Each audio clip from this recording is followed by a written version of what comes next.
په پروان کې خطرناک برید شوی او د اسلامي امارت په اړه د عبدالرب رسول سیاف تازه څرګندونې. درنو لیدونکو ستړي مه شئ.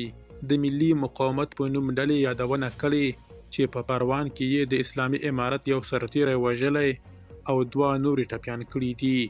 دغې ډلې د درېنۍ یا سې شنبې پر ورځ د لیندۍ پر 28مه په یوې خبرپاڼه کې یادونه کړې چې دا برید د جبل سراج ولسوالۍ اړوند په ګلبهار سیمه کې کړی دی. په دغه برید کې یې خپلو کسانو ته زیان نه دی اوښتی. د یادې ټلوالې د خبر پر بنسټ په برید کې د اسلامي امارت 1 میل وسله او یوه مخابره یې هم لاسته لوېدلي. تر اوسه اسلامي امارت په دې اړه څه نه دي ویلي. له دې وړاندې مقاومت ډلې یادونه کړې وه چې په تېره یوه میاشت کې یې د 140 بریدونو په پایله کې د اسلامي امارت 72 سرتیري وژلي دي.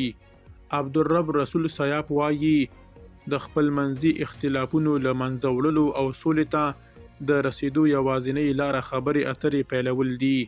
سیاف پر خپل ایکس پاڼه لیکلي چې خدای دې د ټولو اړخونو ذهنونه خلاص کړي. په ترکیه کې میشت د افغانستان پخوانی جنگي مشر عبدالرب رسول سیاف د درېنۍ یا سې شنبې پر ورځ د لیندۍ پر 28مه پر خپل ایکس پاڼه یو ځل بیا په نانیغ ډول اسلامي امارت د سولې خبرو ته بللی دی. له دې وړاندې سیاف ویلي چې خدای دې په افغانستان کې داسې یوه واکمني رامنځته کړي چې ټول وګړي پکې خپل حقونه او دندې وپیژني. نوموړي په خپله استوزه کې اسلامي امارت ته په اشارې سره ویلي چې دا وضعیت به ډیر ژر بدل شي. د ولسواکۍ چارواکو او د عبدالرب رسول سیاف په ګډون ګڼ شمېر جنگي مشرانو په وار پر اسلامي امارت غږ کړی چې باید په افغانستان کې ټولګډې واکمني رامنځته کړي. دا هغه څه دي چې نړیوال هم له اسلامي امارت غواړي.